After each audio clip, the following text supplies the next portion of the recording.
JEE advance 2024 का equation parabola से है और यहाँ पे हमें एक नॉर्मल दे रखा है जिसकी स्लोप 1/√6 है and it is passing through 0, minus alpha और पैराबोला है x² माइनस 4ay। तो पहली चीज़ तो ये ऑब्जर्व कर लो कि यहाँ पे ये अल्फ़ा है और ये a है, तो ये डिफरेंस है दोनों में, एक जैसा मत समझ लेना। दूसरी बात, यहाँ पे a मेंशन कर रखा है पॉजिटिव है, यहाँ पे a क्या है, पॉजिटिव है। अब हमसे बात कही है L be the line passing through 0, minus alpha and parallel to the directrix of parabola. तो पहले तो नॉर्मल की इक्वेशन लिखते हैं पैरामेट्रिक फॉर्म में इस पैराबोला की और फिर उसकी स्लोप से हम आगे बढ़ते हैं। तो मैंने इस पैराबोला की पैरामेट्रिक फॉर्म लिखी नॉर्मल की, x plus t y is equal to -2at minus AT3। अब क्योंकि इसकी स्लोप मैंशनड है तो मैंने लिखा y is equal to -x/t minus 2a minus AT²। अब स्लोप अगर हम देखें तो दे रखी है 1/√6, तो coefficient of x -1/t compare कर लेते हैं, तो यहाँ से आ जाएगा -1/t इज इक्वल टू 1/√6। तो क्लियरली हमें दिख रहा है t है -√6। तो नॉर्मल की इक्वेशन आ जाएगी हमारे पास में y is x/√6 minus 8a और ये नॉर्मल पास कर रहा है 0, माइनस अल्फा पॉइंट से, इस पॉइंट से।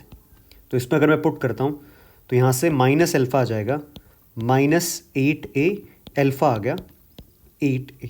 तो सबसे पहले तो हमें अल्फा और a के अंदर एक रिलेशन मिल गया।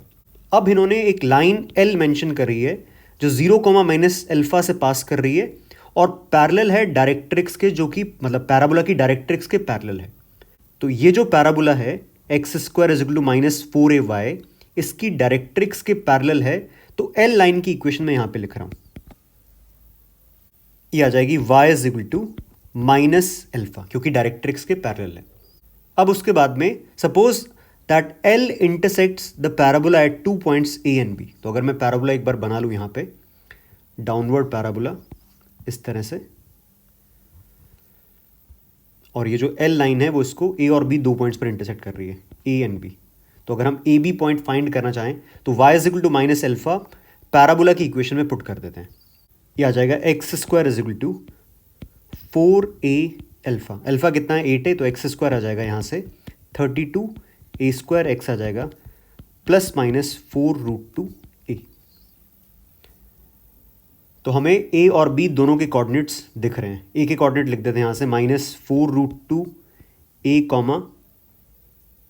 -8a और b के आ जाएंगे 4√2a, -8a।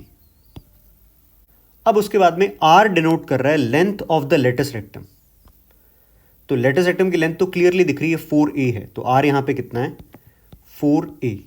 और s डिनोट कर रहा है square of the length of the line segment AB।